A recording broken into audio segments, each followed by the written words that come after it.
भारत के इतिहास में आज पंजाब की पुण्य धरती पर कांग्रेस के खूनी इरादे नाकाम रहे। जो लोग कांग्रेस पार्टी में मोदी से घृणा करते हैं, वो आज देश के प्रधानमंत्री को, उनकी सिक्योरिटी को किस तरह से भंग किया जाए उसके लिए प्रयासरत थे। जो आक्रोश आप मुझमें और सुधांशु जी में देख रहे हैं, वो मात्र हमारे राजनीतिक संगठन तक सीमित नहीं है।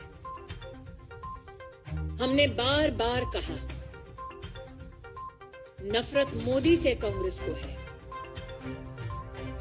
हिसाब हिंदुस्तान से और हिंदुस्तान के प्रधानमंत्री से ना कीजिए। पंजाब सरकार को,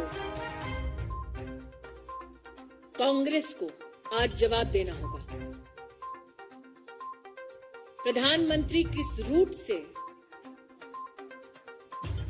एक स्थल पर पहुंचते हैं, उस पूरे रूट की सुरक्षा का प्रबंध और कोई भी गतिरोध नहीं है, ऐसा आश्वासन पंजाब पुलिस ने प्रधानमंत्री जी के सुरक्षा दस्ते को दिया। क्या जानबूझकर प्रधानमंत्री जी के सुरक्षा दस्ते को झूठ बोला गया?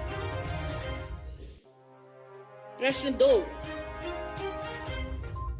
प्रधानमंत्री जी के पूरे कैवलकेड को जब रोकने का प्रयास हुआ, 20 मिनट तक जब उनकी सुरक्षा भंग की गई,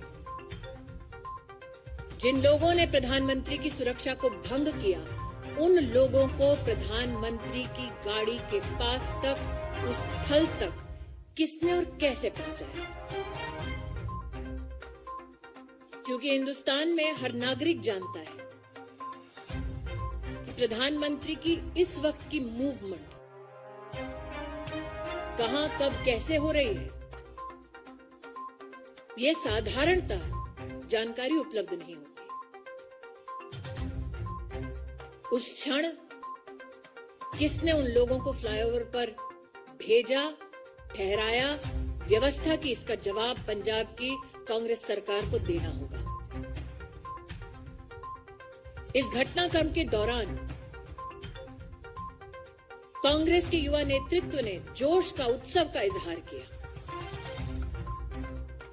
किस बात का उत्सव है उनका? किस बात का जोश है कि देश के प्रधानमंत्री को मौत की कगार पर ले गए थे। मुझे आक्रोश इस बात पर है कि जब सुरक्षा कर्मियों ने पंजाब सरकार से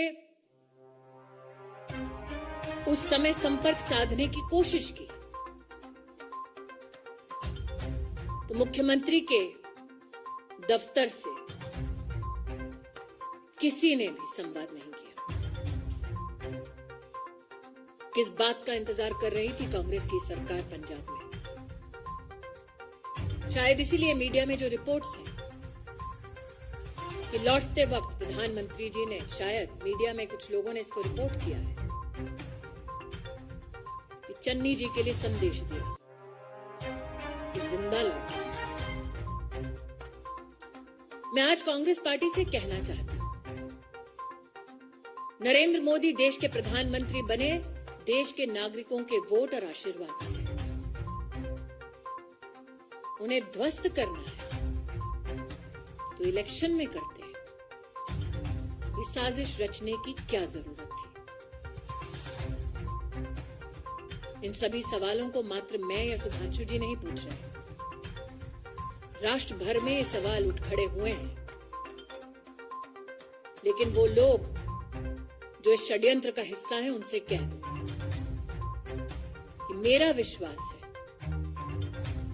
कि न्याय निश्चित रूप से होगा। बैर मोदी से है, लेकिन देश के प्रधानमंत्री का बाल बांका करने की ये साजिश इस साजिश को देश समर्थन नहीं देगा।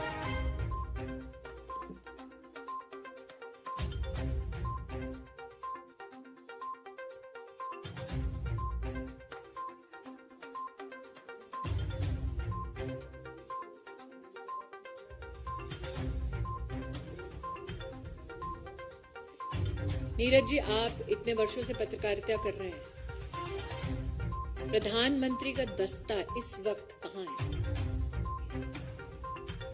आप इसका जवाब दे पाएंगे? ये सिर्फ सुरक्षा कर्मी, सुरक्षा बल और पुलिस जानते हैं। उस क्षण उस फ्लाईओवर पर लोगों को किसने पहुंचाया? दूसरा प्रश्न, प्रधानमंत्री जब निकले, प्रस्थान किया जब उन्होंने, तो पंजाब की डीजीपी ने आश्वस्त किया था कि कोई गतिरोध नहीं है। तो क्या वो झूठा आश्वासन था? जब 20 मिनट तक फ्लाईओवर पर प्रधानमंत्री की सुरक्षा भंग हुई, सुरक्षा दस्तावेज जब बार बार फोन कर रहा था, संवाद स्थापित करने की कोशिश कर रहा था, तो क्यों हाथ खड़े कर दिए पंजाब की सरकार? यह आकस्मिक नहीं, एक षड्यंत्र है, ऐसा व्यतीत होता है। एक टेक्निकल बात यह भी है कि आप लोगों ने जैसे जेड प्लस सिक्योरिटी सुनी होगी, उसके ऊपर होती है एएसएल एडवांस सिक्योरिटी लाइजनिंग और उसके ऊपर होती है एसपीजी, जिसमें सारे रूट को सैनिटाइज करना लोकल पुलिस की जिम्मेदारी है। तो अब उस हिसाब से आप स्वयं तय कर सकते हैं कि ये चूक है या षड्यंत्र, या आप तय करें। आप मुझे ये कह रहे हैं कि कांग्रेस पार्टी ये कह रही है अपनी सरकार के माध्यम से कि उनको ये नहीं पता कि उनके प्रदेश में प्रधानमंत्री जी कहां हैं? क्या ये संभव है? जैसा कि सुधांशु जी ने आपको भी पूरी सिक्योरिटी डिटेल दी, सिक्योरिटी रन पूरे रूट पे करने का दायित्व पंजाब सरकार और पंजाब पुलिस के पास। क्या आपके इस प्रश्न में इस बात का उत्तर छिपा हुआ है कि जानबूझकर सिक्योरिटी का पूरा प्रोटोकॉल फॉलो नहीं किया गया?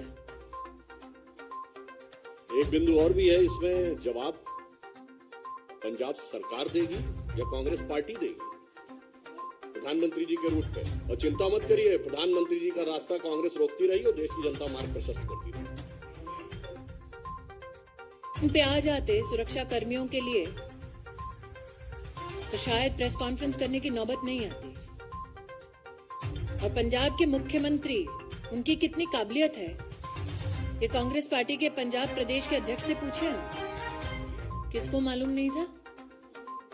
उनको मालूम नहीं था। गृह मंत्रालय की जिम्मेदारी और मुख्यमंत्री कौन है Punjab?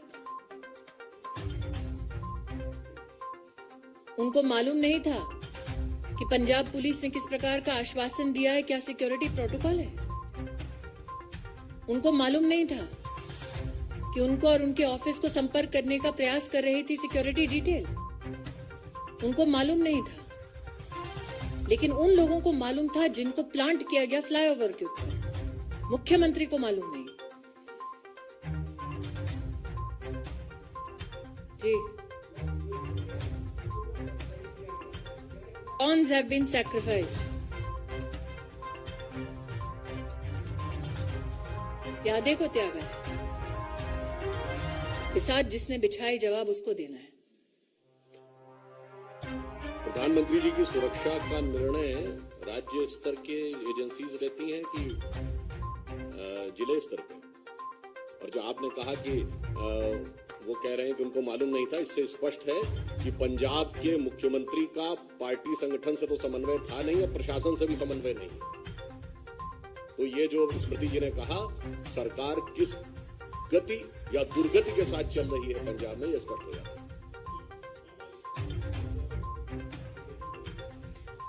When you bring a calculated, structured and politically directed security breach to the office of the Prime Minister,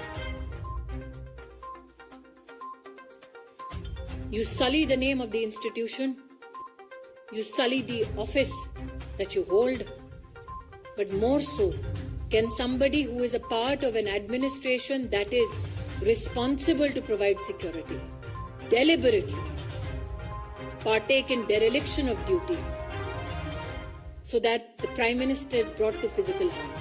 Yes, ma'am. I'm asking you again what I asked of Neeraj. You are a journalist of repute.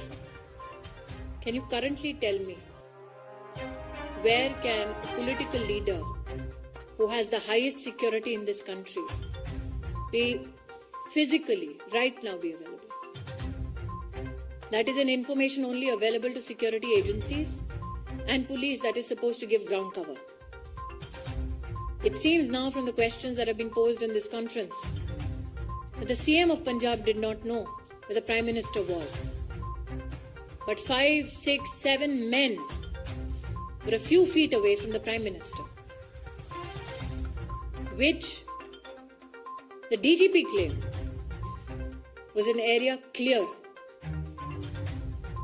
How did they know? Who got them there? That is a question that is now being posed. My questions have been more than clear. You tell me, madam, when the Chief Minister of a state is called and told that the Prime Minister of India is in harm's way, which Chief Minister does not respond? देश के प्रधानमंत्री है, मात्र BJP के नहीं. Thank you. कुछ एक मैं अंत में एक बात ये भी कह दूं जो आपने कही. जब कांग्रेस पार्टी का कोई ऑफिशियल व्यक्ति ये कहता है कि हाउ इज द जोश, तो ये हृदय में बहुत वेदना और जनता में स्तब्धता उत्पन्न करता है. और मोदी जी विगत 50 वर्षों से जोश के साथ देश के लिए काम कर रहे हैं. ये वो पार्टी के लोग कह रहे हैं. एक पंक्ति कहना चाहूंगा, बहुत बर्फीला और ठंड का मौसम है ना, तो न जो बर्फ की आंधियों से लड़े हैं, कभी पग न उनके शिखर पर पड़े हैं. जिन्हें देश से कम अधिक प्यार खुद से, वही मुंह छुपाकर विदेश में पड़े हैं.